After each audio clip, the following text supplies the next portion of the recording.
હેતલબેન બાબરિયા. હેતલબેન, અત્યારે અહીંયા વાલીઓ બની વિદ્યાર્થીઓ સાથે શા માટે શેનો વિરોધ કરી રહ્યા છે? જો સુરતમાં કોર્પોરેશનમાં 400 સ્કૂલો છે, 400 સ્કૂલમાં સિક્યુરિટીનો આ પ્રોબ્લેમ છે.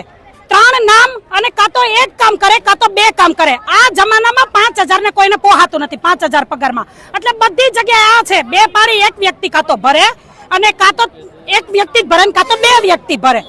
400 સ્કૂલમાં આ માલે છે. તો શિક્ષણ મંત્રીએ અમારી સ્કૂલનો કેમ ટાર્ગેટ લીધો? અમારા પ્રિન્સિપાલે સહી કરેલી 3ના રજીસ્ટરમાં એવી બધી સ્કૂલોમાં બધા પ્રિન્સિપાલે કરી, તો અમારા પ્રિન્સિપાલની જ કેમ બદલી કરી?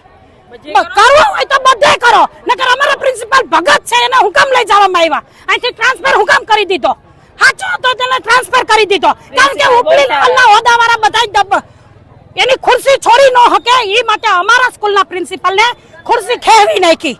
એ બધાને કોઈને ખાવું નથી, એને હવની ખુરશી પ્યારી છે. આ કારણ અમારા પ્રિન્સિપાલને પેલા અહીંયા મૂકો, અને નો મૂકો તો સુરતની 400 સ્કૂલના પ્રિન્સિપાલને બધાને બદલી કરો. શિલ્પાબેન રાજા. કેમ અહીંયા વિરોધમાં જોડાયા છે? શું કારણ? વિરોધમાં જોડાવાનું કારણ એ છે કે જો સારા એક તો શિક્ષક ઓછા છે ને સારા શિક્ષકો એની બદલી કરી નાખે છે, તો છોકરાઓનું ભવિષ્ય શું?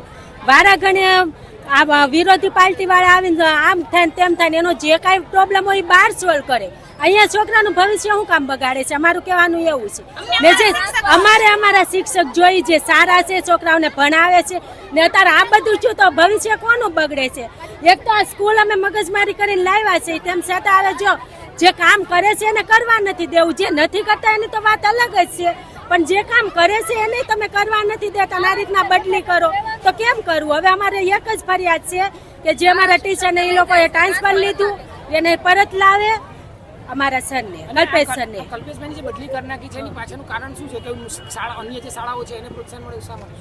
હવે એ તો એ લોકો જાણે, આ તો સરકારી કામ છે, આપણને કઈ ખબર ન પડે એની હું વાંધો છે હું નહીં, પણ અમારે તો એવું જ જોઈએ છે કે સર જોઈએ, અમારે બીજું કાંઈ નહીં.